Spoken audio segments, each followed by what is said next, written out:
Bab 241. Karena kamu di sini, jangan pergi. Meng Jingwei meraung, seseorang datang, tangkap benda sialan ini. Jika dia berani melawan, eksekusi dia di tempat.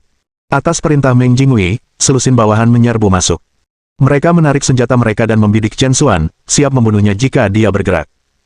Tapi saat itu, teriakan marah tiba-tiba meletus. Semuanya berhenti.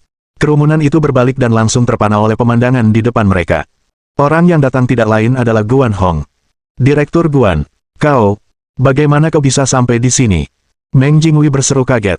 Meng Jingwei memiliki otoritas yang cukup besar, tetapi dia hanya bertanggung jawab atas sisi barat kota, tidak setingkat dengan Guan Hong.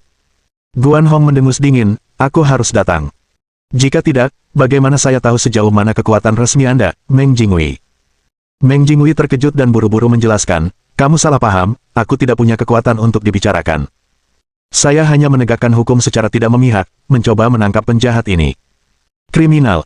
Guan Hong melirik Chen Xuan, penjahat yang kamu bicarakan, tidak akan menjadi dia, kan? Itu benar, itu dia. Dia tidak mematuhi otoritas, dan dia bahkan berani menumpangkan tangan padaku. Tindakannya tidak lain adalah pemberontakan.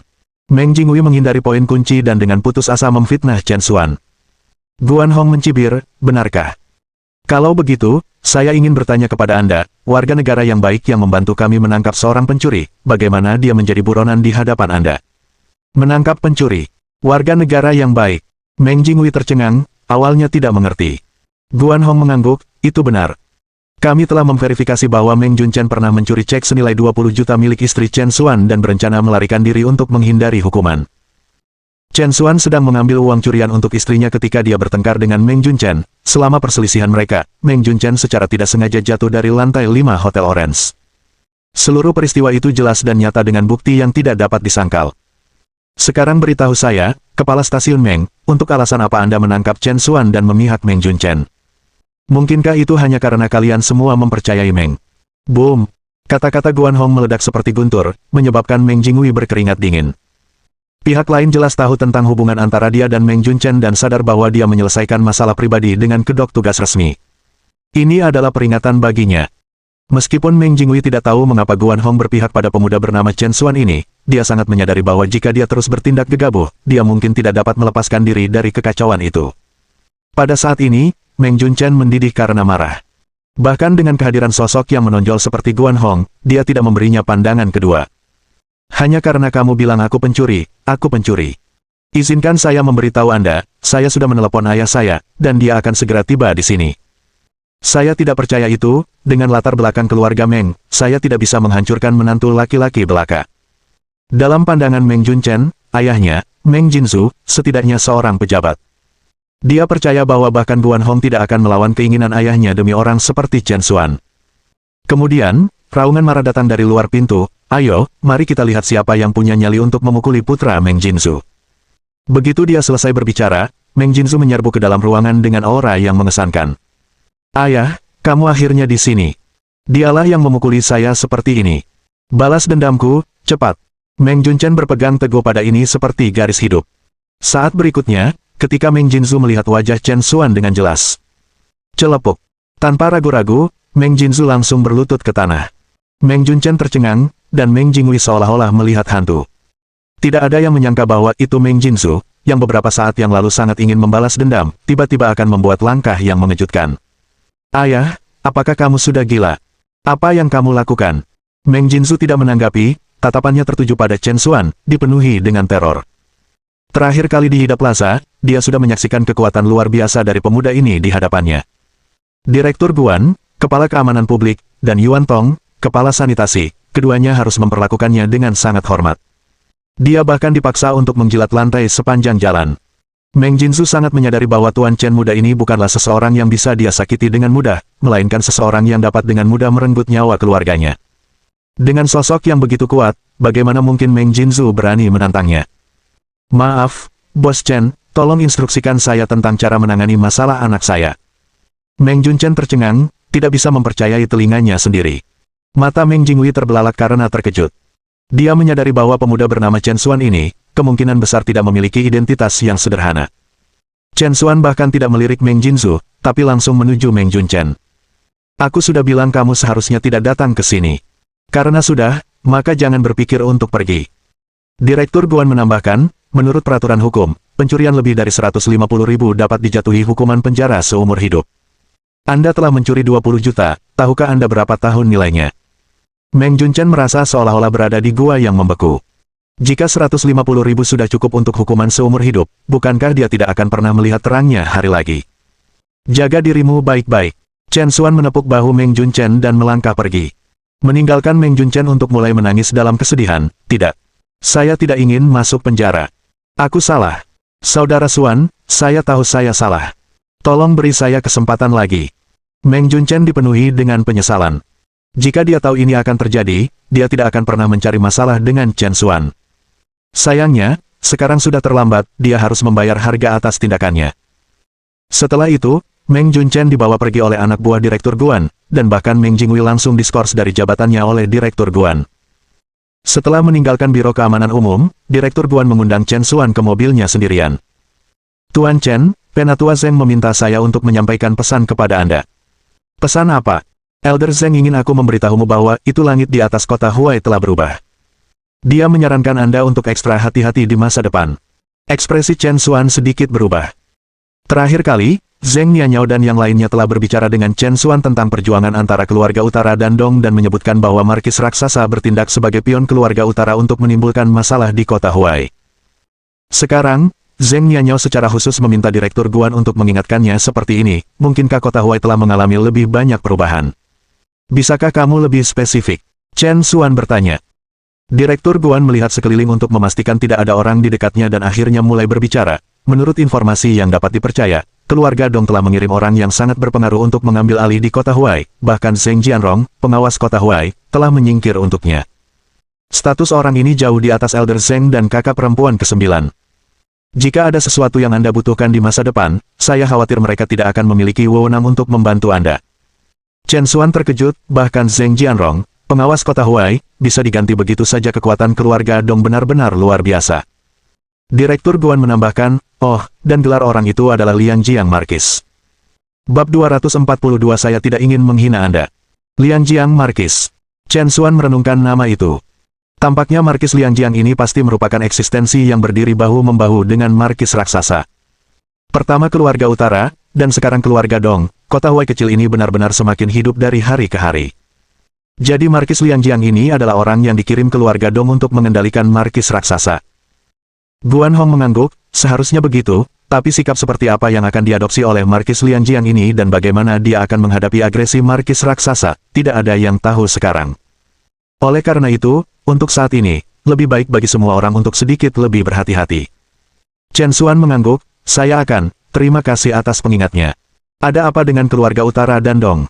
Seolah-olah mereka mengubah kota Huai menjadi medan perang. Untungnya, perjuangan ini terbatas pada dunia bawah, diperuntukkan bagi eselon atas, dan tampaknya tidak banyak berhubungan dengan warga biasa seperti Chen Xuan. Keesokan harinya adalah hari kerja mingguan Chen Xuan di Rumah Sakit Medicine King, dan dia tiba di rumah sakit dengan cerah dan cepat. Tepat setelah dia tiba di kliniknya, dia melihat antrian panjang sudah terbentuk di pintu. Dokter Ajaib Chen. Setelah melihat Chen Xuan tiba, semua pasien sangat bersemangat.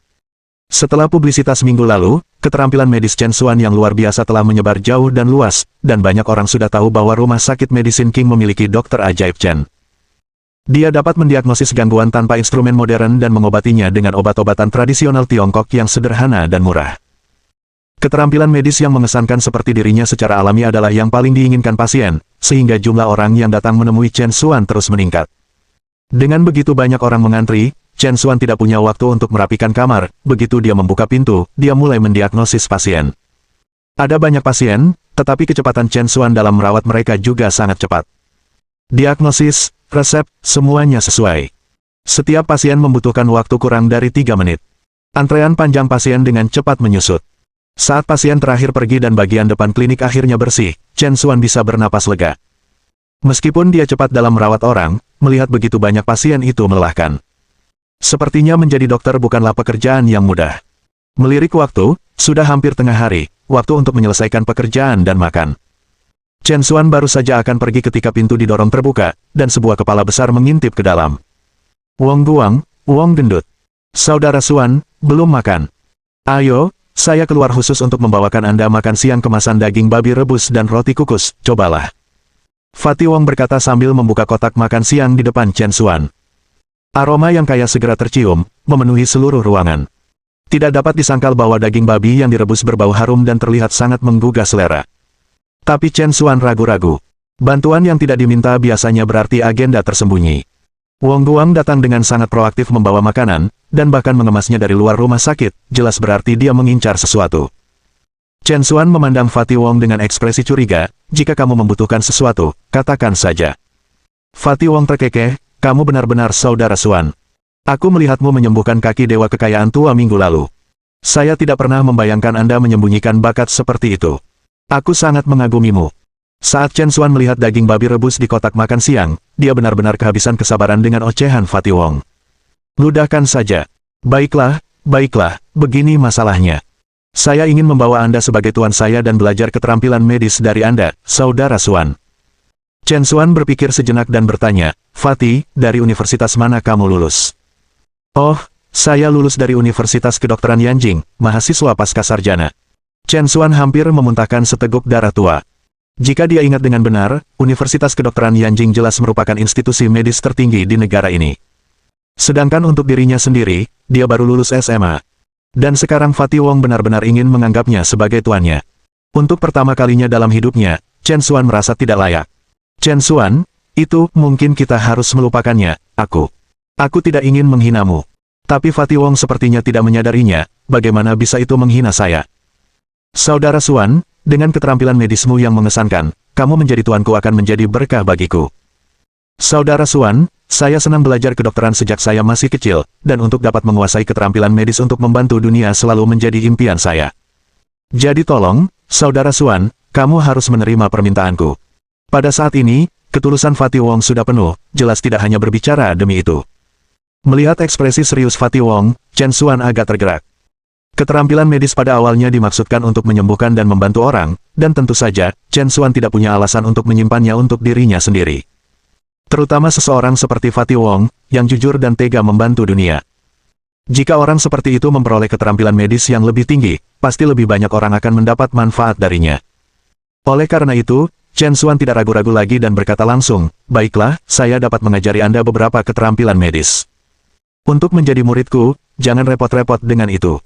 Anda belajar sebanyak yang Anda bisa, dan itu akan menjadi penghargaan atas kemampuan Anda sendiri. Fatih Wong sangat gembira mendengar ini. Terima kasih, Saudara Xuan, saya pasti akan bekerja keras.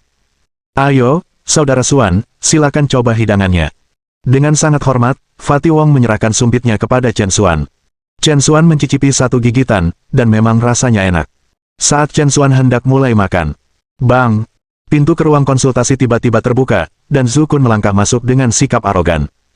Chen Xuan, berhenti makan. Ada tugas dalam keadaan darurat, jalankan sekarang. Zhu Kun memerintahkan segera setelah dia tiba. Sebelum Chen Xuan dapat berbicara, Fatih Wong tidak tahan lagi. Apakah tidak ada orang yang bekerja shift di unit gawat darurat? Saudara Xuan bukan bagian dari layanan darurat, jadi mengapa dia harus pergi? Wajah Zhu Kun langsung menjadi gelap, apakah aku berbicara denganmu? Apakah karena kamar mayat terlalu kosong, memberi Anda waktu untuk usil? Apakah Anda ingin saya memindahkan Anda ke logistik untuk membersihkan toilet? Fatih Wong dengan cepat menutup mulutnya karena ketakutan. Awalnya, dia baik-baik saja di departemennya, tetapi setelah menyinggung Zhu Kun, dia akhirnya dikirim ke kamar mayat untuk mengawasi mayat-mayat itu. Zhu Kun kembali ke Chen Xuan, menggonggong, apakah kamu mendengar apa yang aku katakan? Pergi ke keadaan darurat untuk tugas itu, sekarang. Ekspresi Chen Xuan tenang saat dia menjawab dengan tidak tergesa-gesa, jika saya ingat dengan benar, peringkat Anda sama dengan saya, bukan? Apa yang memberimu hak untuk menyuruhku berkeliling? Zhu Kun dibiarkan terdiam oleh jawaban itu, hanya berhasil mendengus dingin, saya tidak berhak memerintahkan Anda berkeliling, maka saya kira kita akan berhenti di situ. Itu hanya seorang wanita hamil yang mengalami kecelakaan mobil, jika dia tidak bisa diselamatkan, biarlah. Kesialannya karena bertemu dengan seorang dokter yang tidak mau bertugas. Dengan itu, Zhu Kun berbalik untuk pergi. Tangan yang memegang sumpit Chen Xuan menegang di udara. Dia tahu bahwa Zhu Kun sengaja membuat masalah untuknya, tetapi etika profesionalnya tidak memungkinkan dia untuk mengabaikan seseorang yang membutuhkan. Baiklah, aku akan pergi. Karena itu, Chen Xuan meninggalkan tempat duduknya dan bergegas menuju unit gawat darurat. Melihat kepergian Chen Xuan yang terburu-buru, Zukun merasakan gelombang keangkuhan.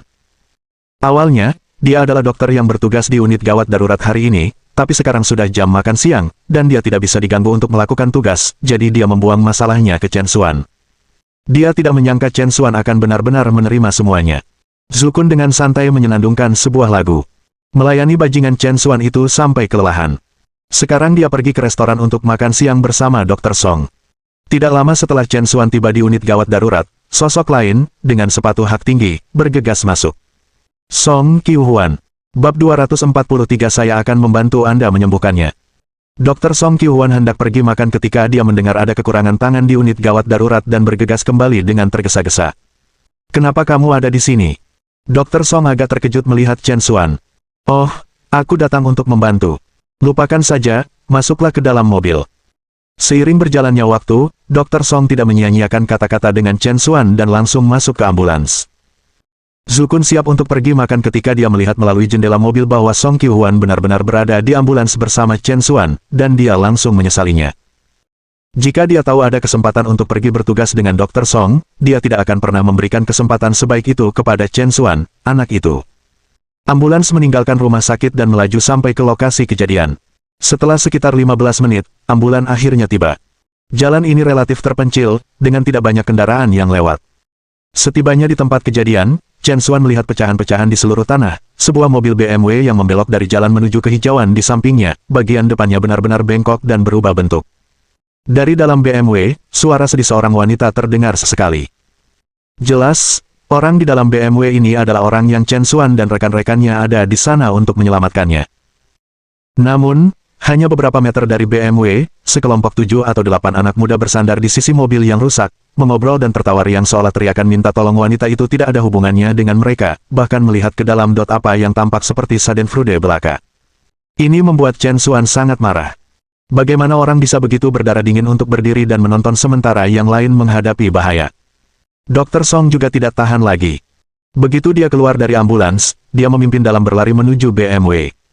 Di dalam BMW, seorang wanita hamil macet di kursi pengemudi. Tolong aku. Selamatkan anakku. Wanita hamil itu, saat melihat Dr. Song, sepertinya memeluknya seperti tali penyelamat, namun suaranya sangat lemah. Jangan khawatir, aku akan mengeluarkanmu sekarang juga. Dr. Song mencoba membuka pintu mobil untuk menyelamatkannya tetapi ternyata pintu itu benar-benar cacat dan tidak mungkin dibuka. Biarkan aku melakukannya, kata Chen Xuan, mencengkeram pintu mobil dan bersiap untuk mengerahkan kekuatan. Tapi saat itu, teriakan marah tiba-tiba datang dari belakang mereka. Hei, siapa yang menyuruhmu menyelamatkan siapapun? Urus urusanmu sendiri. Chen Xuan dan Dr. Song berbalik dan melihat beberapa anak kaya generasi kedua berdiri dengan agresif di samping mobil sport itu, memelototi mereka. Yang memimpin mereka mengalami sedikit lecet di wajahnya. Jelas, pemuda dengan lecet di wajah ini adalah pengemudi mobil sport dan salah satu dari mereka yang bertanggung jawab atas kecelakaan lalu lintas. Dan memang begitu. Pemuda ini bernama Qin Long. Mereka telah balapan di jalan ini beberapa saat yang lalu dan karena kecepatan yang berlebihan, menyebabkan BMW berbelok untuk menghindarinya, yang pada akhirnya menyebabkan tabrakan. Wajah Dr. Song menjadi sedingin es ketika dia mendengar ucapan mengejek Qin Long. Apa yang kamu katakan? Airnya sudah pecah. Jika kita tidak menyelamatkannya sekarang, dia dan anaknya berada dalam bahaya besar. Qin Long terengah-engah dengan jijik, apa hubungannya kematiannya dengan saya? Bagaimanapun, dia terluka parah, tidak ada gunanya menyelamatkannya. Saya pikir lebih baik membiarkan dia mati saja untuk menyelamatkan kita dari masalah. Menghemat usaha Anda juga. Jelas apa yang dimaksud Qin Long, dia tidak ingin wanita hamil itu membuatnya bermasalah setelahnya, akan lebih mudah baginya jika dia baru saja meninggal, dan dia bisa memberi kompensasi kepada keluarganya sekaligus. Selain itu, dia, Qin Long, telah terluka dan pantas dihukum, bukan? Mendengar kata-kata Qin Long, Dr. Song merasa tidak percaya. Dia tidak percaya pemuda ini bisa mengatakan sesuatu yang sangat tidak manusiawi. Itu adalah dua kehidupan yang hidup, bagaimana kamu bisa begitu tidak bertanggung jawab? Qin Long mencibir seolah-olah itu adalah hal yang paling wajar, mengapa saya tidak bertanggung jawab? Setelah dia meninggal, saya pasti akan memberi kompensasi banyak uang kepada keluarganya. Bukankah itu cukup bertanggung jawab? Hahaha. Tepat, saudara kita Long adalah yang paling bertanggung jawab. Ya, terutama dengan wanita. Hahaha. Generasi kedua yang kaya di belakangnya tertawa kecil dan terus maju. Song Qiuhuan gemetar karena marah.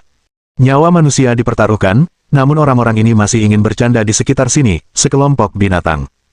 Pada saat ini, tatapan Qin Long tertuju pada Song Qiuhan. Wanita di hadapannya mengenakan jas lab putih, tetapi sosoknya yang angkuh tidak bisa disembunyikan. Di balik kacamata berbingkai emas, wajahnya cerah dan sangat cantik. Sangat cantik, bahkan kemarahannya membuatnya terlihat sangat menawan. Untuk sesaat, sebuah pikiran jahat muncul di hati Qin Long. Song Qiuhan tidak ingin membuang waktu lagi dengan orang-orang ini, berbalik untuk pergi, tetapi dihalangi oleh Qin Long. Bukankah kamu seorang dokter? Sempurna, wajahku juga terluka, cepat dan balut untukku. Atau, kamu bisa memberiku ciuman untuk membantu meringankan rasa sakitnya, haha. Qin Long menunjuk goresan di wajahnya dan tertawa. Song Qiuhan marah, dadanya terangkat dengan keras. Kehidupan wanita hamil dan anaknya tergantung pada seutas benang, namun pria ini masih membuat keributan dan membuang-buang waktu, benar-benar menyebalkan. Anda bisa mengatasi cedera kecil itu sendiri. Saya memiliki pekerjaan yang lebih penting untuk dilakukan dan tidak ada waktu untuk disia-siakan di sini bersama Anda. Kata Song Qiuhan saat dia berusaha pergi, hanya untuk dihentikan oleh Qin Long lagi. Apa yang ingin kamu katakan? Apakah Anda menyiratkan bahwa saya tidak penting? Yang lain di belakangnya juga mulai menunjukkan ketidaksenangan. Apakah kamu tahu siapa Tuan Muda Long kita? Hidup dan mati beberapa wanita hamil tidak sebanding dengan Tuan Muda kita Long. Tepat, cepatlah dan obati luka Tuan Muda Long dulu. Jika sesuatu terjadi pada cedera Tuan Muda Long, dapatkah Anda bertanggung jawab? Generasi kedua yang kaya mengepung Song Qiuhan dengan sikap mengancam, mencegahnya menyelamatkan pasien. Song Qiuhan panik, tapi seperti rusa kecil yang terperangkap oleh binatang buas, dia tidak berdaya. Melihat keadaan Song Qiuhan yang cemas dan malu, Qin Long sangat senang. Apa yang paling dia nikmati adalah melihat wanita diintimidasi olehnya. Wanita yang begitu menakjubkan, jika dia bisa membawanya pulang dan menggertaknya, bukankah itu akan lebih mengasyikkan? Saat itu, Chen Xuan melangkah maju dan berdiri di depan Song Qiuhan. Pria ini benar, lukanya memang cukup serius. Kita benar-benar harus memperlakukannya terlebih dahulu. Chen Xuan berkata dengan serius. Apa? Kau? Song Qiuhan sangat marah. Dia tidak percaya bahwa Chen Xuan begitu pengecut, siap berkompromi saat menghadapi tantangan yang luar biasa.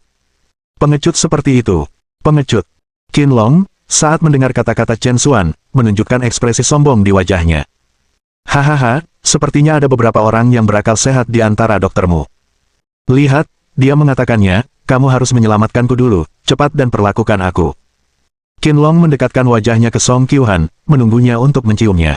Tapi Chen Xuan berdiri di depan Song Qiuhan. Masalah sepele seperti itu tidak perlu mengganggu Dr. Song, aku akan mengobatinya untukmu. Saat dia berbicara, pukul, tamparan keras. Qin Long dikirim terbang, berputar 360 derajat di udara, sebelum jatuh dengan keras ke tanah, tidak sadarkan diri. Bab 244. Menabrak itu. Keheningan yang mematikan. Itu masih seperti kematian. Anak-anak generasi kedua yang kaya itu semua tercengang oleh tamparan yang diberikan Chen Xuan. Mereka tidak pernah bermimpi bahwa itu dokter yang tampaknya tidak penting ini akan berani menyerang seseorang seperti Tuan Muda Long. Mereka bahkan lebih terkejut bahwa dokter kecil ini memiliki kekuatan untuk benar-benar mengirim seseorang terbang dengan tamparan. Itu menakutkan. Bahkan Song Qiuhan terpana oleh pemandangan di hadapannya. Dia baru saja menganggap Chen Xuan adalah seorang pengecut, itulah sebabnya dia mengatakan hal-hal itu, tetapi sekarang tampaknya keberaniannya jauh lebih besar daripada yang dia bayangkan. Baiklah. Aku sudah menyembuhkan penyakit si idiot ini, ayo cepat selamatkan orang-orangnya. Tanpa menoleh ke belakang, Chen Xuan langsung menuju BMW. Song Qiuhan berhenti sejenak sebelum buru-buru mengikutinya. Pintu mobil rusak parah, dan kami tidak bisa membukanya, kita mungkin hanya bisa menunggu petugas pemadam kebakaran. Song Qiuhan belum menyelesaikan kalimatnya. Bang! Pintu mobil yang terpelintir parah langsung ditarik oleh Chen Xuan. Mulut Song Qiuhan terbuka lebar, tidak bisa berbicara untuk waktu yang lama.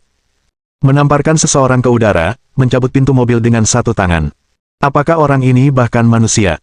Tapi Chen Xuan tidak lagi memperhatikan keheranan Song Qiuhan dan malah menoleh untuk melihat wanita hamil di dalam mobil. Wanita hamil itu terperangkap di kursinya, wajahnya pucat, dan dia sangat lemah. Selain itu, airnya telah pecah, dan cairan mengalir di bawah kakinya, kondisi bayi di perutnya benar-benar mengkhawatirkan. Bahkan Song Qiuhan, yang telah berlatih kedokteran selama bertahun-tahun, agak panik dan bingung saat ini. Selamatkan anakku. Anda harus menyelamatkan anak saya. Meskipun hampir tidak sadarkan diri, wanita hamil itu masih memohon pada Chen Xuan. Ekspresi Chen Xuan tenang, jangan khawatir, dengan saya di sini, Anda dan bayi Anda akan baik-baik saja. Setelah berbicara, Chen Xuan meletakkan tangannya di kursi mobil dan setir, mencoba menyelamatkan wanita hamil itu dari mobil.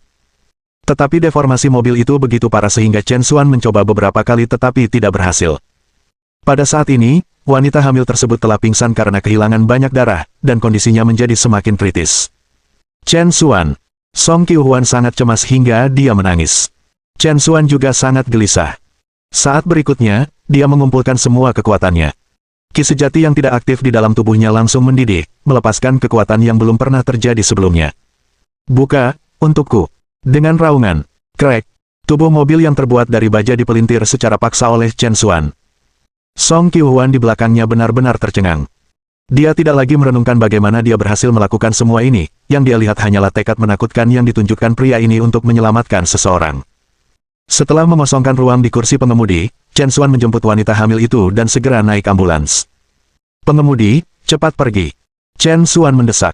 Tetapi pengemudi itu melihat ke depan dengan ekspresi kosong, kami mungkin tidak bisa pergi. Ketika Chen Xuan dan Song Qiuhuan melihat ke depan, mereka melihat Qin Long telah bangun. Tidak hanya itu, Qin Long juga memimpin anak-anak generasi kedua yang kaya itu memarkir semua mobil mereka di sekitar ambulan. Beberapa supercar memblokir ambulans dari depan, belakang, kiri, dan kanan, tidak ada jalan keluar untuk ambulans. Sial, kamu memukulku dan kamu pikir kamu bisa lari. Coba lari lagi, aku menantangmu. Izinkan saya memberitahu Anda, masing-masing supercar ini adalah edisi terbatas, yang termurah adalah 20 juta. Bahkan goresan, dan aku akan membuatmu membayar sampai kamu bangkrut. Qin Long meneriaki Chen Xuan dari depan mobil, lambang arogansi. Bagaimana seseorang bisa seperti ini?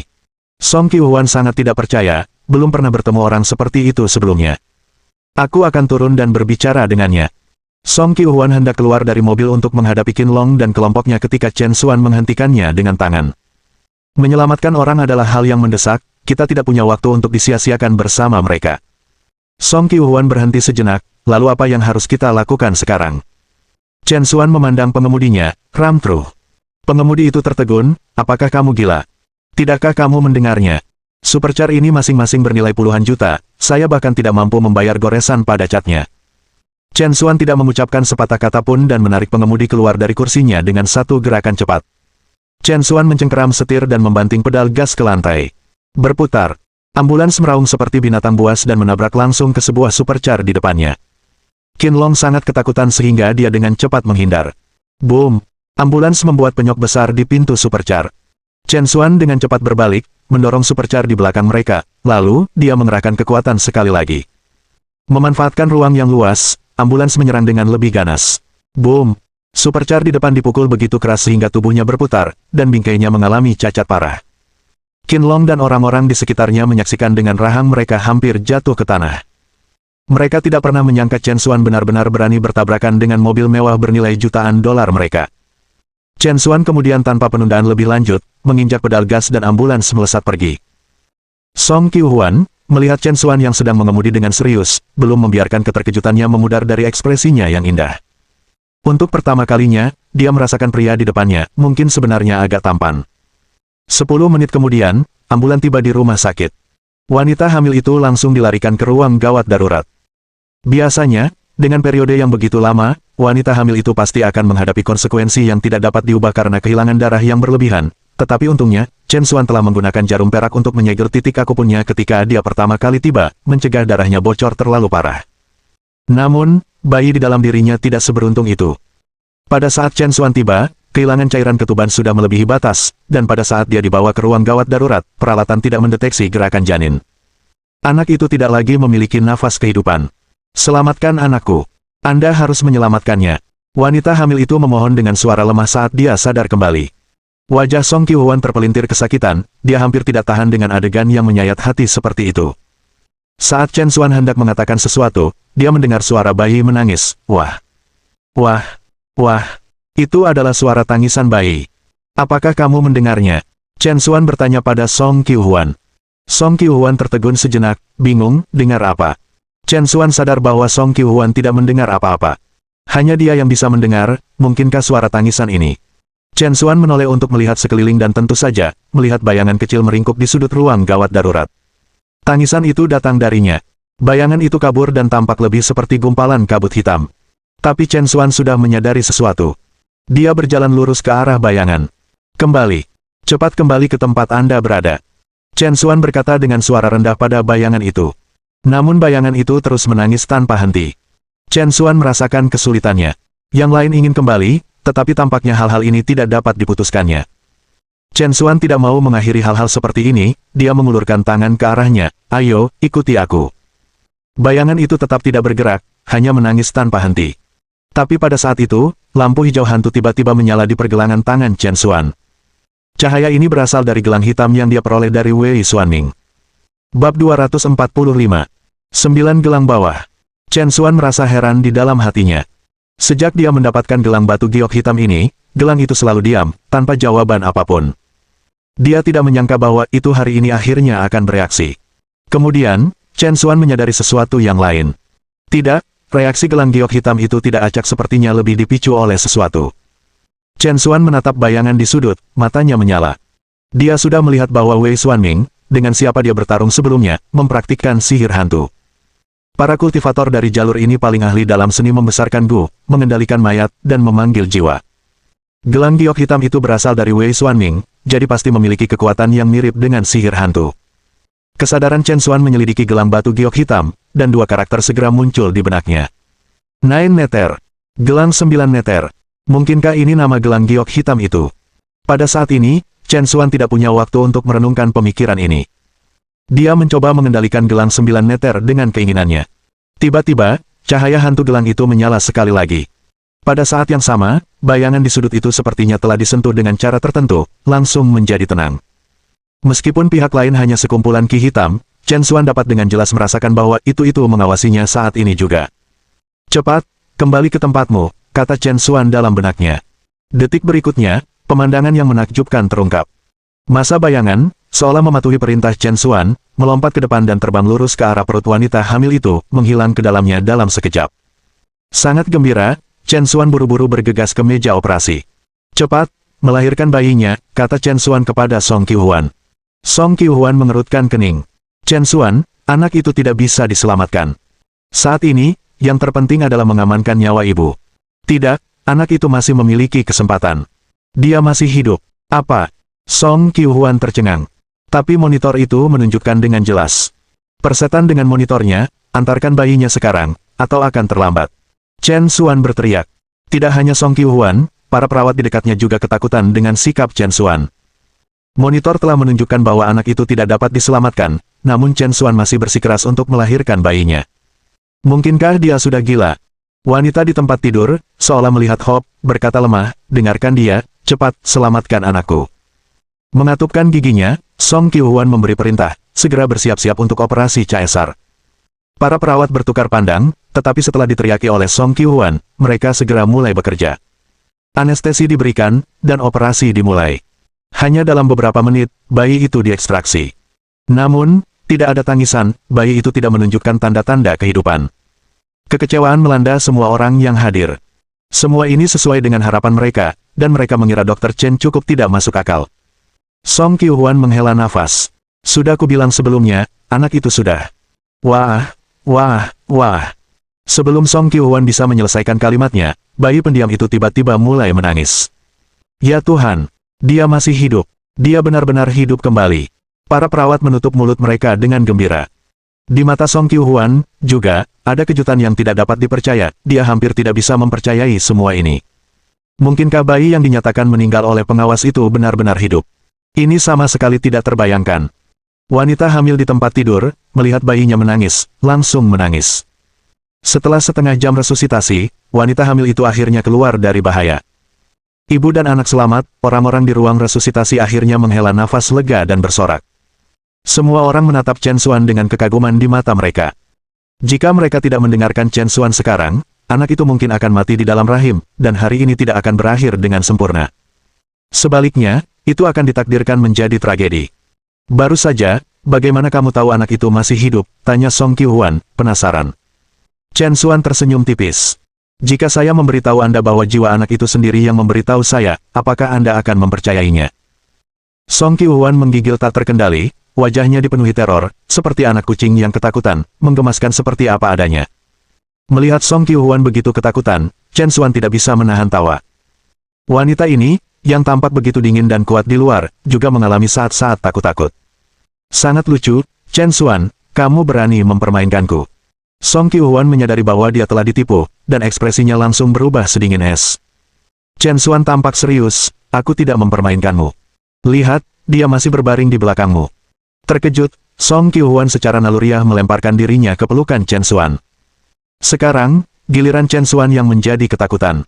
Dia baru saja bermaksud membuat lelucon, tetapi dia tidak mengharapkan reaksi sebesar itu darinya. Beberapa perawat muda yang menyaksikan adegan ini segera mulai terkikik pelan. Song Qiuhuan juga menyadari bahwa reaksinya agak di luar karakter, dan wajahnya yang cantik langsung berubah merah karena malu. Kamu sudah bertindak terlalu jauh. Saat dia berbicara, Song Qiuhuan, dengan wajah memerah, hendak keluar dari ruang gawat darurat. Tapi saat itu, bang! Pintu ruang gawat darurat dibuka, dan tidak lain adalah Qin Long yang mengejar mereka. Bagaimana kamu bisa sampai di sini? Wajah Song Qiuhuan menunjukkan kepanikan. Melihat Song Qiuhuan, senyum licik muncul di bibir Qin Long. Yo, jadi kamu di sini, sepertinya aku datang ke tempat yang tepat. Sebelumnya, Qin Long dan kelompoknya telah mengunjungi dua rumah sakit untuk membalas dendam pada Chen Xuan tetapi belum menemukan yang tepat, dan sekarang akhirnya, melihat Song Qiuhuan, mereka yakin. Kamu bajingan, pergilah ke sini untukku. Qin Long berteriak saat dia bergegas masuk, sementara Song Qiuhuan mencoba menghentikannya tetapi disingkirkan. Qin Long melihat Chen Xuan di ruang gawat darurat, matanya langsung berkedip dengan niat jahat, sial, jadi kamu di sini. Mari kita lihat di mana Anda dapat melarikan diri saat ini. Chen Xuan tetap tenang, baiklah, kamu telah mengejar sampai ke sini. Sudah waktunya, mari kita bawa kamu ke rumah sakit. Qin Long mendengus dingin, sial, masih berbicara keras, ya. Anda ingin dirawat di rumah sakit, bukan? Aku akan mengabulkan keinginanmu hari ini. Tangkap dia. Atas perintah Qin Long, sekelompok anak-anak kaya semua menerkam Chen Xuan. Ekspresi Chen Xuan menegang, siap bertarung. Tapi saat itu, cahaya dingin melintas. Sebuah bumerang melesat melewati kaki anak-anak kaya. Segera setelah itu, anak-anak kaya itu jatuh ke tanah seperti kuda yang kukunya telah disayat, menghantam lantai dengan bunyi gedebuk, benar-benar berantakan. Melihat kaki mereka, urat-urat mereka semua telah benar-benar terputus, dan darah langsung menggenang di lantai. Ah! Anak-anak kaya berteriak kesakitan. Para perawat muda juga terkejut. Alis Chen Xuan berkerut sedikit. Kecepatan dan kekuatan bumerang itu jelas bukan sesuatu yang bisa dicapai oleh orang biasa. Seorang master. Ini jelas merupakan karya seorang master. Qin Long menatap pemandangan di hadapannya, melebarkan matanya karena terkejut. Persetan, siapa yang melakukan ini? Tunjukkan dirimu. Qin Long berbalik, hanya untuk dikejutkan oleh pemandangan di hadapannya. Di pintu masuk ruang gawat darurat berdiri selusin pengawal berbaju hitam, kehadiran mereka menakutkan dan mengancam. Dan di tengah-tengah mereka, seorang pria parubaya yang gagah dengan jas hujan memberi Qin Long tatapan tajam yang menusuk tulang seolah-olah melihat orang mati. Bab 246. Liang Jiang, Lei Tianzong. Aura mengesankan dari pria parubaya dengan jas hujan memang luar biasa, membuat Qin Long menggigil tanpa sadar. Namun, latar belakang keluarga Qin Long juga tidak biasa. Meskipun keluarga Qin di kota Huai tidak cukup setara dengan keluarga Zhao, Zheng, dan Wang, itu tidak jauh di belakang dan jelas merupakan keluarga papan atas di kota Huai. Oleh karena itu, di kampung halamannya di kota Huai, selain keluarga Zhao, Zheng, dan Wang, Qin Long tidak pernah menganggap orang lain layak mendapat perhatiannya. Sialan, bahkan berani mencampuri urusanku, apakah kamu tahu siapa aku? Qin Long menunjuk ke hidung pria berjas parit itu dan mengutuk dengan keras. Tapi sebelum dia bisa menyelesaikan kalimatnya, jarinya ditangkap oleh seorang pria yang memakai kacamata hitam di sebelahnya. Chen Xuan dapat melihat dengan jelas bahwa bumerang itu datang dari pria berkacamata hitam ini. Seorang master sejati. Krek. Dengan pengerahan tenaga yang lembut di tangan pria yang memakai kacamata hitam itu, jari Qin Long tersentak. Dalam penderitaan, Qin Long berlutut di tanah, dan pria berkacamata hitam menendangnya, membuat Qin Long tergeletak di tanah, memuntahkan seteguk darah segar. Seluruh prosesnya cepat dan efisien, tanpa ragu-ragu. Song Qiuhuan dan yang lainnya di dekatnya sudah terlalu terkejut untuk berbicara. Dalam masyarakat beradab, mereka jarang menyaksikan perkelahian, dan bahkan jika mereka melakukannya, mereka belum pernah melihat pendekatan yang begitu mendominasi. Keluarkan sampah ini dari sini dan jangan menghalangi pandangan Markis. Pria berkacamata hitam itu berkata dengan dingin. Pengawal di belakangnya segera melangkah maju, menyeret Qin Long dan kelompoknya keluar. Setelah mendengar apa yang dikatakan pria berkacamata hitam itu, Chen Xuan merasakan gelombang keterkejutan. Markis, mungkinkah pria parubaya dengan jas hujan itu? Pada saat itu, Terdengar suara tangisan bayi, dan ekspresi pria berlapis parit itu berubah drastis, dan dia bergegas ke meja operasi. Yuan, apakah kamu baik-baik saja? Pria parubaya berjas parit itu meraih tangan wanita yang baru saja melahirkan, wajahnya penuh perhatian. Aku baik-baik saja. Tianzong, lihat, putra kami. Tatapan pria parubaya itu tertuju pada bayi di sampingnya, dan wajahnya yang kasar segera menunjukkan ekspresi gembira. Seorang putra. Saya, Lei Tianzong, akhirnya memiliki seorang putra. Keluarga Lei saya memiliki ahli waris. Lei Tianzong berteriak kegirangan. Pada saat ini, wanita di meja operasi, He Yuan, angkat bicara, Tianzong, putra kami dan saya berhutang nyawa kepada dokter ini. He Yuan menatap Chen Xuan, lalu memberitahu Lei Tianzong tentang kecelakaan mobil yang terjadi sebelumnya. Setelah mendengar cerita istrinya, wajah Lei Tianzong langsung menjadi gelap. Dia dilarikan ke rumah sakit segera setelah dia menerima pemberitahuan dan tidak mengetahui kejadian yang terjadi di lokasi kecelakaan. Sekarang setelah dia mendengar ceritanya, kemarahan muncul di dalam dirinya. Lei Tianzong, yang telah mendominasi Lianjiang selama bertahun-tahun, memegang kekuasaan yang sangat besar, tidak tahan membayangkan istri dan anaknya dihina, bagaimana dia bisa mentolerir ini. Ge-san. Pria berkacamata hitam itu melangkah maju, aku tahu harus berbuat apa, Markis. Dengan mengatakan itu, Ge-san segera meninggalkan ruang gawat darurat dan menuju ke arah di mana Qin Long dan kelompoknya telah dibawa. Mereka yang berani menghina istri Markis tidak akan punya jalan keluar. Tatapan Lei Tianzong tertuju pada Chen Xuan, bolehkah saya bertanya bagaimana cara berbicara dengan dokter ini? Nama saya Chen Xuan. Lei Tianzong mengangguk, saya berterima kasih, Saudara Chen, atas campur tangan Anda yang benar hari ini. Yakinlah, setelah saya mengatur semuanya dalam beberapa hari ke depan, saya akan mengungkapkan rasa terima kasih saya dengan benar karena telah menyelamatkan istri dan putra saya. Chen Xuan buru-buru berkata, tidak perlu untuk itu, saya seorang dokter, dan menyelamatkan orang hanyalah tugas saya. Lei Tianzong mendengus, memang benar itu kewajiban, tetapi sementara beberapa mungkin menabung sampai tingkat 3, yang lain berani menabung sampai tingkat 10. Meskipun itu adalah tugas yang sama, tidak semua orang melakukannya dengan cara yang sama. Bertemu dengan seorang dokter yang bertanggung jawab seperti Saudara Chen adalah keberuntungan keluarga kami. Chen Xuan tertegun sejenak. Kata-kata Lei Tianzong memang membuatnya tidak memiliki ruang untuk membantah. Sesaat kemudian, Ge-san kembali, membungkuk dalam-dalam kepada Lei Tianzong, Tuanku, aku telah mengetahuinya, orang yang memimpin tuduhan itu bernama Qin Long, dari keluarga Qin di kota Huai. Lei Tianzong berbicara dengan tenang, mulai hari ini dan seterusnya, saya tidak ingin mendengar tentang keluarga Qin di kota Huai lagi. Ge-san mengangguk, mengerti, Tuanku.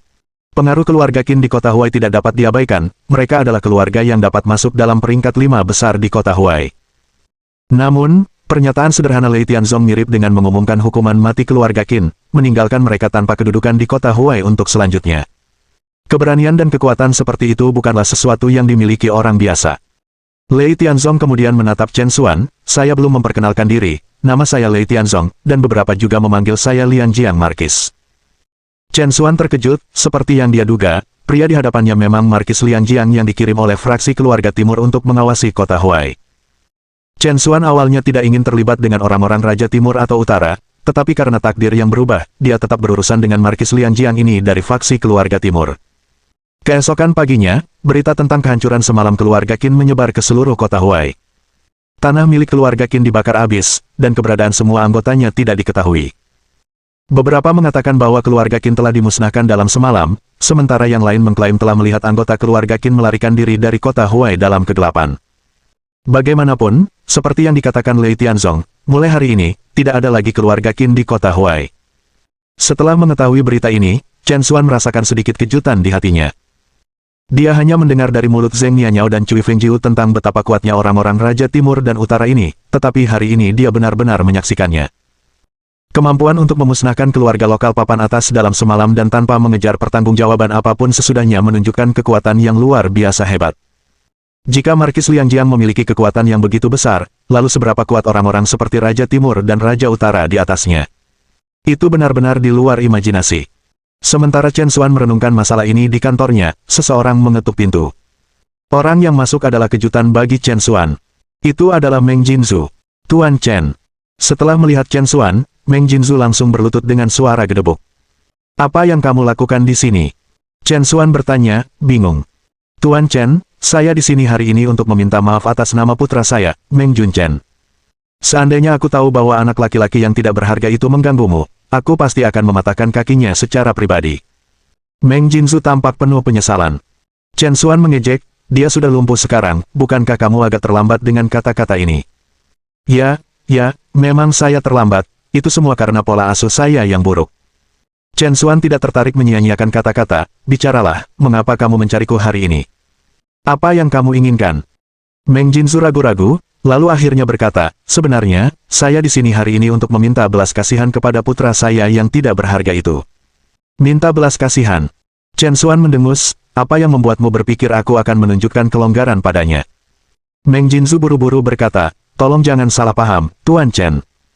Saya tahu bahwa Jun Chen pantas dihukum mati karena menyinggung Anda dan memang seharusnya dipenjara karena mencuri uang.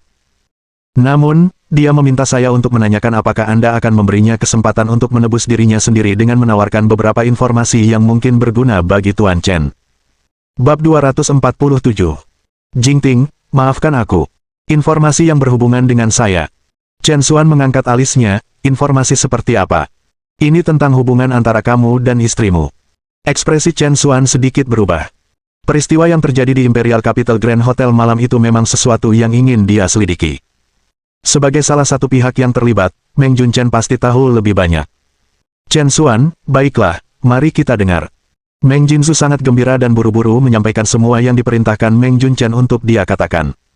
Istrimu, Han Jingting, sebenarnya tidak selingkuh sama sekali. Ini semua hanyalah ilusi palsu yang sengaja diatur untuk Anda lihat. Malam itu, istrimu sengaja dipanggil ke Huangdu Grand Hotel oleh seorang teman. Dan Jun Chen juga dijebak oleh teman itu sebelumnya.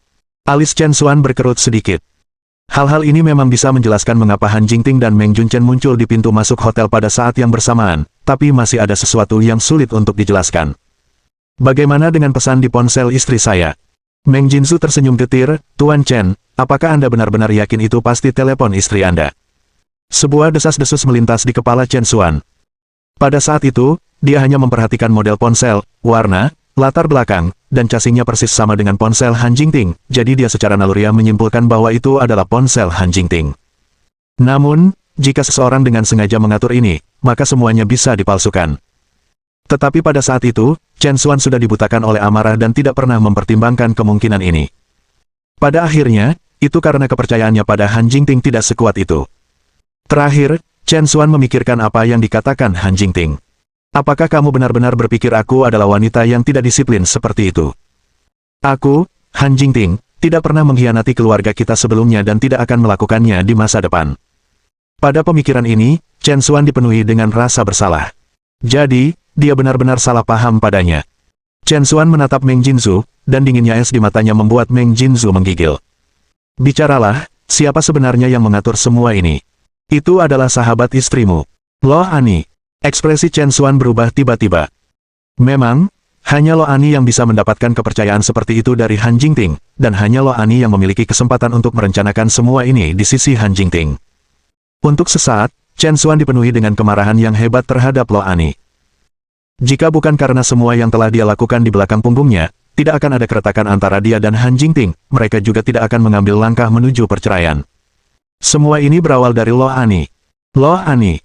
Chen Xuan berteriak dengan marah, dan dengan tangannya yang tertekuk ringan, pena yang dipegangnya patah dalam sekejap. Meng Jinzu sangat ketakutan sehingga kakinya menyerah dan dia berlutut di tanah.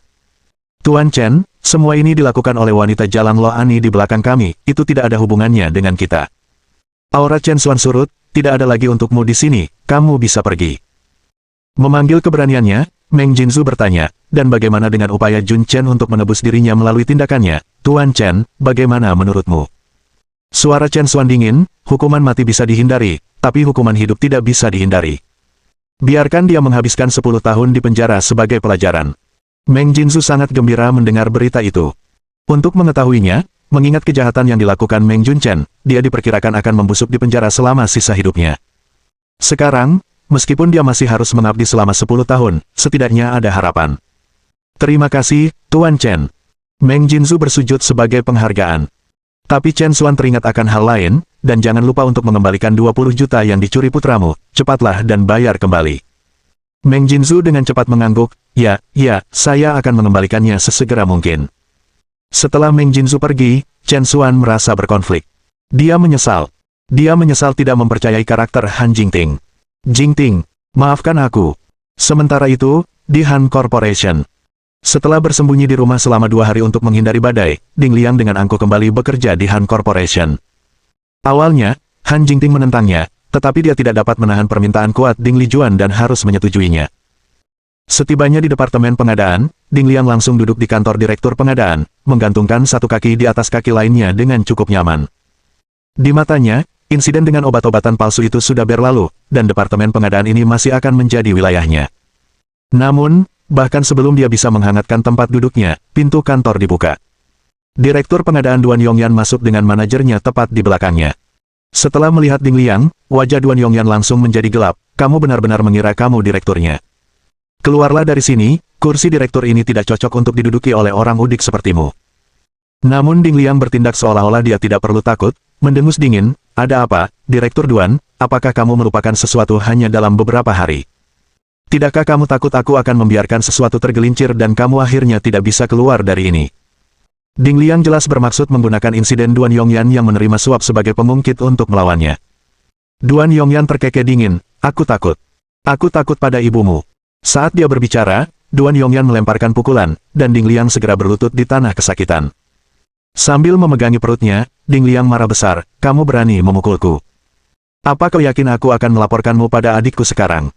Wajah Duan Yongyan dipenuhi dengan penghinaan, sial, kaulah yang pantatnya tidak bersih, dan kamu masih ingin melaporkanku. Ternyata negara udik tidak memiliki prospek sama sekali. Anda dimanjakan hanya dengan $1 juta. Anda benar-benar mempermalukan departemen pengadaan kami. Ding Liang tiba-tiba terkejut, bagaimana kamu tahu? Itu memang 1 juta yang telah disuap Wong Lei. Ding Liang dengan cepat menyadari sesuatu dan memandang Duan Yongyan dengan ketakutan, Wong Lei diatur olehmu. Duan Yongyan tidak membenarkan atau membantah tetapi terus menamparkan wajah Ding Liang, kamu pikir kamu bisa menginjakku karena adikmu adalah CEO. Anda seharusnya bertanya kepada Han Jingting terlebih dahulu, seberapa besar pengaruh yang dia miliki di perusahaan Han ini. Kamu berani menyeberangiku, dasar bajingan, Duan Yongyan. Ding Liang berkata sambil berusaha melawan. Tapi sebelum dia bisa bergerak, dia disematkan ke tanah oleh manajer pengadaan lainnya. Orang-orang ini semua telah menjilat dia ketika dia berkuasa, tetapi sekarang mereka semua berpihak pada Duan Yongyan. Duan Yongyan menatap Ding Liang di tanah dengan penghinaan total. Dengan kemampuan kecil itu, kamu ingin bersaing denganku. Anda jauh dari liga Anda. Buang bajingan ini dari sini dan beritahu dia beratnya di perusahaan ini. Segera setelah itu, Ding Liang diusir ke kantor besar di luar oleh manajer pengadaan, memicu banyak diskusi di antara para staf dan mencapai puncak penghinaannya. Duan Yongyan, aku belum selesai denganmu. Setelah itu, Ding Liang langsung menuju kantor presiden dan mendorong pintu hingga terbuka. Kak, tembak Duan Yongyan itu sekarang juga. Sebelum hari kerja berakhir, saya harus melihatnya pergi dari perusahaan. Ding Liang berbicara dengan nada berwibawa, tidak memberikan ruang untuk negosiasi. Bab 248 Xiao Yu tidak bermaksud demikian. Han Jingting tersenyum pahit, apakah Anda benar-benar berpikir perusahaan ini milik saya sendiri? Saya sudah katakan sebelumnya, urusan perusahaan bukan untuk saya putuskan sendiri. Masih marah, Ding Liang berkata dengan marah, kakak, siapa yang kamu bercanda? Anda setidaknya seorang presiden, dan Anda mengatakan kepada saya bahwa Anda bahkan tidak memiliki wewenang untuk memecat direktur pembelian. Kau pikir aku akan percaya itu? Kurasa kamu hanya tidak ingin aku mengambil posisi direktur, iya. Han Jingting sangat marah sehingga dia bahkan tidak bisa, kamu. Sebelum Han Jingting bisa berbicara, sebuah suara tiba-tiba terdengar. Dia benar-benar tidak membohongimu, perusahaan ini, memang, bukan miliknya sendiri yang harus diperintah. Pintu kantor didorong terbuka, dan Han Chengye dan Han Yaru masuk. Dan di belakang mereka, diikuti sekitar selusin pria parubaya berjas dalam arak-arakan yang megah. Ini semua adalah anggota keluarga Han, dan pada saat yang sama, pemegang saham Han Corporation. Han Jingting mengerutkan kening, Han Chengye, apa yang kamu lakukan di sini lagi? Han Chengye mencibir, apa yang saya lakukan? Tentu saja, saya di sini untuk menggulingkan Anda. Ding Liang tertawa dingin, adikku adalah presiden Han Corporation, dan siapa kamu yang berani menggulingkannya? Tampar. Duan Yongyan menamparkan wajah Ding Liang, membuatnya benar-benar terpana. Han Chengye memandang Ding Liang dengan ekspresi sombong, aku benar-benar tidak tahu bagaimana Han Jingting, wanita yang begitu pintar, bisa memiliki kerabat bodoh sepertimu. Tapi ngomong-ngomong, aku harus benar-benar berterima kasih. Jika bukan karena campur tanganmu, aku mungkin tidak akan memiliki kesempatan untuk menggulingkan adikmu. Hahaha. Han Yaru memandang ke arah Han Jingting dan mengejek, Han Jingting, selama masa jabatan Anda, Anda tidak hanya mempraktikkan nepotisme, memaafkan sepupu Anda untuk menerima suap, tetapi Anda juga menyebabkan skandal obat palsu, menyebabkan kerusakan besar pada reputasi Han perusahaan. Orang sepertimu tidak pantas menjalankan Han Corporation. Para pemegang saham melangkah maju dan menyatakan, Dewan Direksi kami telah mengeluarkan resolusi, memutuskan untuk mencopot Anda dari posisi Anda. Han Jingting, mulai hari ini, kamu bukan lagi Presiden Han Corporation. Mulai sekarang, posisi Presiden Han Corporation akan diambil alih oleh Han Chengye. Han Chengye tampak senang dengan dirinya sendiri, bagaimana dengan itu, Han Jingting? Sudah kubilang, kursi Presiden ini akan menjadi milikku cepat atau lambat. Mulai hari ini, kamu diberhentikan, dan aku tidak ingin melihatmu di Han Corporation lagi. Han Jingting kehilangan kata-kata. Itu salah baginya untuk membiarkan Ding Liang bekerja di perusahaan sejak awal, dan kesulitan yang diakibatkannya memang pantas terjadi. Tanpa basa-basi lagi, Han Jingting langsung keluar dari kantor. Namun Ding Liang tidak bisa melepaskannya. Kakak, bagaimana kamu bisa pergi begitu saja? Bagaimana denganku? Ding Liang enggan melepaskan posisi direktur pembelian yang menguntungkan. Bagaimanapun juga, posisi di mana dia dapat dengan mudah membawa pulang jutaan uang suap, adalah sesuatu yang tidak dapat dia temukan di tempat lain. Han Chengye terhibur dengan kebodohan Ding Liang. Bagaimana denganmu? Bagaimana kalau saya mengirim Anda langsung ke penjara? Maka Anda tidak perlu khawatir tentang apa yang harus dilakukan. Ding Liang gemetar ketakutan, dan tanpa berani tinggal lebih lama, dia buru-buru bergegas keluar dari kantor. Di depan Han Jingting, dia berani dan berani, tapi di depan Han Chengye, dia bukan apa-apa. Malam itu, Han Jingting menyeret tubuhnya yang lelah pulang. Tapi saat dia mendekati pintu, dia mendengar suara-suara berbicara. Pada saat ini, Ding Lijuan dan Han Bowen pergi jalan-jalan, dan Ding Liang juga bergabung dengan mereka. Hanya Guo Yueling dan Yue kecil yang ada di rumah. Ketika Ding Lijuan dan yang lainnya pergi, Guo Yueling berjanji untuk mengurus semuanya, meyakinkan mereka untuk pergi dan bersantai sambil menjaga Yue kecil. Namun, begitu Ding Lijuan dan yang lainnya pergi, Guo Yueling mulai menelusuri video pendek di sofa, tidak melirik Yue kecil. Nenek, bisakah kamu bermain dengan Yue kecil? Tolong. Lihat, ini boneka favorit Yue kecil, untuk kamu mainkan. Yue kecil bosan bermain sendirian, mengangkat bonekanya dan bergerak menuju Guo Yueling. Tapi dia ceroboh, tanpa sengaja menjatuhkan segelas jus dari meja kopi. Kacanya pecah di lantai, dan jusnya memercik ke celana Guo Yueling. Guo Yueling langsung bereaksi seolah-olah dia telah menginjak ekor, meledak karena marah. Kamu bocah kecil, apakah kamu buta atau apa? Saat dia berbicara, Guo Yueling langsung menamparkan kepala Xiao Yu. Xiao Yu berteriak kesakitan. Guo Yueling menjadi semakin mudah tersinggung, apa yang harus ditangisi? Kamu sangat menyebalkan. Menangislah lagi dan lihat apakah aku tidak merobek mulutmu. Guo Yueling bergerak seolah-olah dia akan meraih wajah Xiao Yu. Xiao Yu, ketakutan, dengan cepat menutup mulutnya dengan tangan kecilnya, meredam isak tangisnya, tetapi air mata terus mengalir di pipinya. Untuk apa kamu berdiri? Bersihkan kekacauan di lantai sekarang. Kalau tidak, aku akan membuatmu tidur di jalanan malam ini. Guo Yueling berbicara dengan nada kejam, memerintah Xiao Yu seolah-olah dia memperlakukannya seperti seorang pelayan.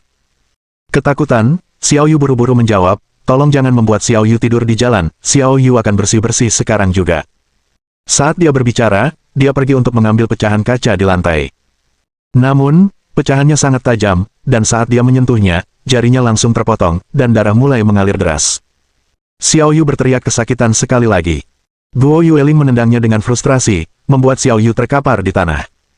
Kamu bahkan tidak bisa membersihkannya dengan benar, apa yang bisa kamu lakukan? Kamu sangat bodoh. Masih menangis. Aku akan merobek mulutmu sekarang juga. Guo Yueling dibuat seolah menyerangnya lagi. Pada saat itulah teriakan marah tiba-tiba meletus. Apa yang kamu lakukan? Han Jingting menerobos pintu, wajahnya mendidih karena marah. Dia telah mendengar seluruh adegan di luar pintu.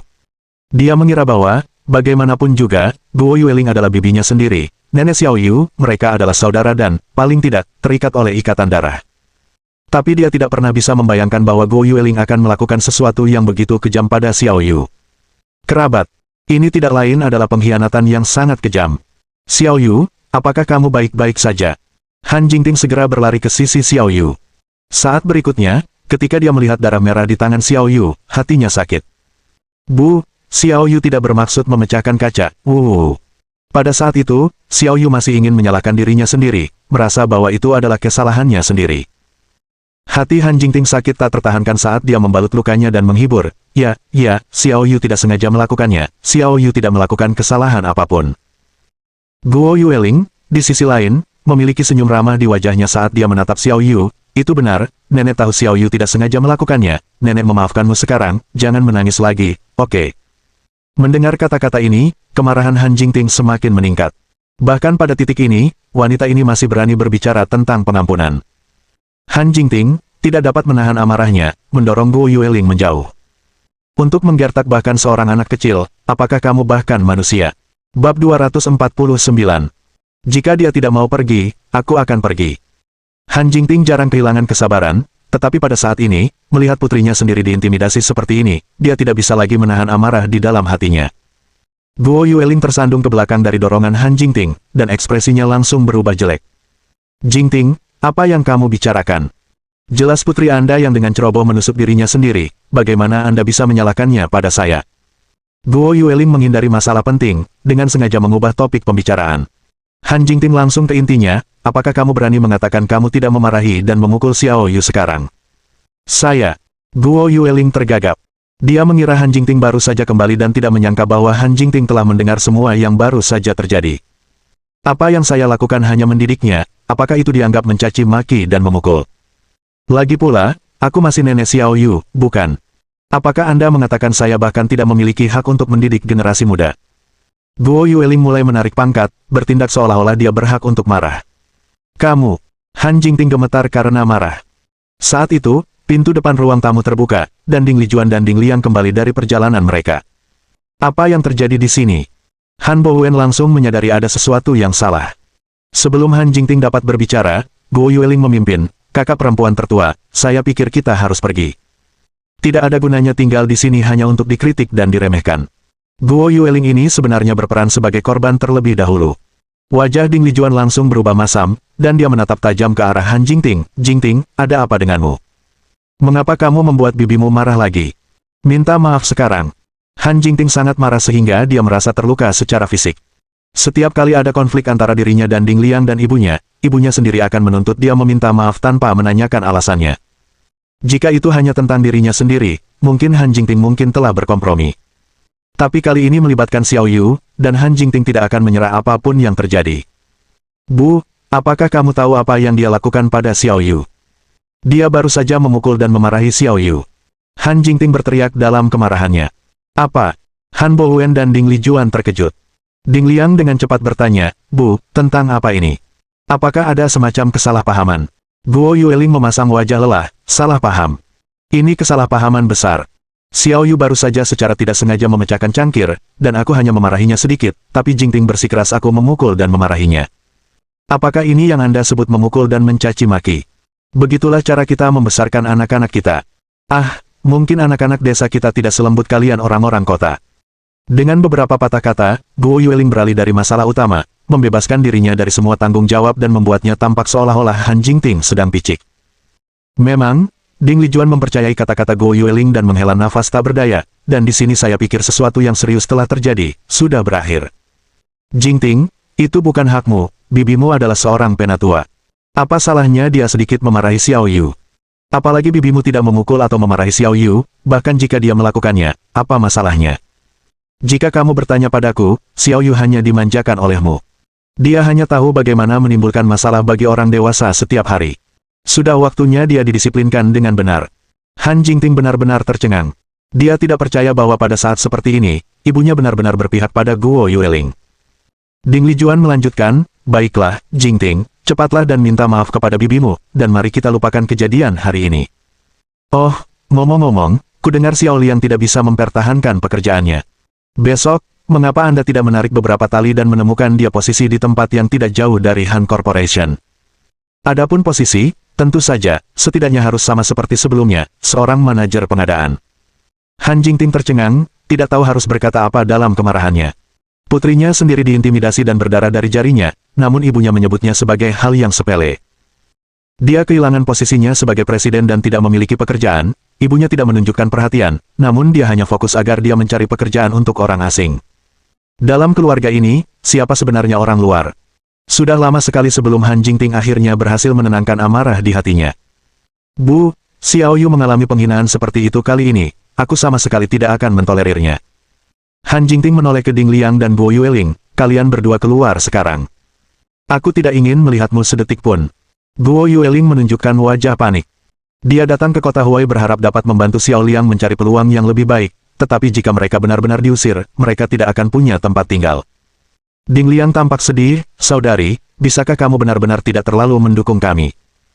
Guo Yueling juga mengambil kesempatan untuk mengatakan, sekarang saya mengerti, semua pembicaraan tentang saya memukul dan memarahi Xiao Yu hanyalah alasan untuk mengusir kami. Apakah kamu hanya menganggap kami merusak pemandangan? Tidak perlu menggunakan alasan seperti itu untuk menghina kita. Tidak bisakah kita pergi sendiri? Guo Yueling pergi mengemasi barang-barang mereka dengan Ding Liang di belakangnya. Seperti yang mereka duga, Ding Lijuan meledak dalam kemarahan sekali lagi. Han Jingting, kamu berpikir untuk mengusir Xiao Liang sesekali, kapan kamu akan berhenti membuat masalah? Izinkan saya memberitahu Anda, Xiao Liang sudah menetap di sini, dan sebaiknya Anda tidak pernah berpikir untuk membuatnya pergi. Jika kamu berani berbicara tentang membiarkan Xiao Liang pergi lagi, percaya atau tidak, aku akan mengusirmu. Han Jingting merasa seolah-olah dia disambar petir, membeku di tempat. Dia tidak pernah bermimpi bahwa ibunya, untuk menjaga orang asing, lebih suka mengusir putrinya sendiri. Kesabaran Han Jingting telah mencapai batasnya. Baiklah, jika dia tidak mau pergi, aku akan pergi. Dengan itu, Han Jingting menjemput Xiao Yu dan langsung pergi. Jingting, kemana kamu pergi larut malam? Han Bowen melangkah maju untuk membujuk, tetapi Han Jingting tidak memperhatikan, membanting pintu saat dia pergi.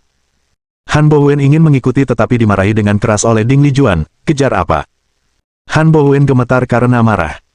Ding Lijuan mendengus, jadi bagaimana jika dia adalah darah dagingku sendiri, itu tidak berarti dia lebih dekat denganku daripada Xiao Liang. Guo Yue dengan cepat setuju, kamu ada di sana.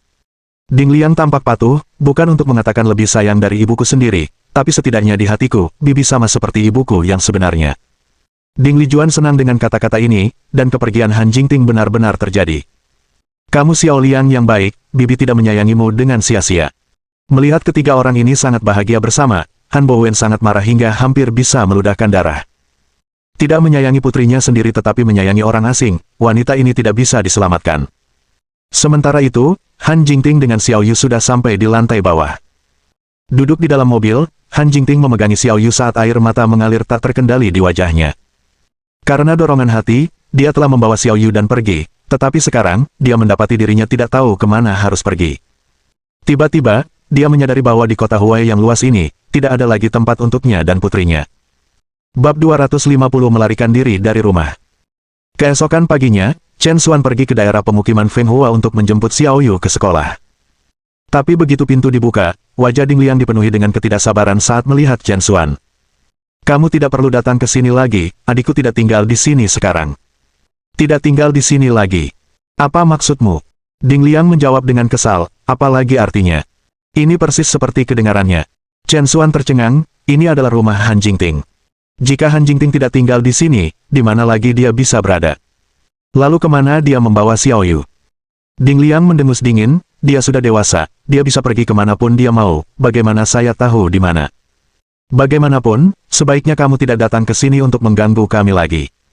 Sebelum Chen Xuan bisa mengatakan apa-apa, Ding Liang sudah membanting pintu hingga tertutup. Melihat sikap Ding Liang, Chen Xuan bisa menebak sebagian ceritanya. Kepergian Han Jingting dari rumah pasti terkait dengan Ding Liang dan tindakannya. Bertindak begitu arogan meskipun mereka telah mengambil alih sarangnya, itu terlalu berlebihan.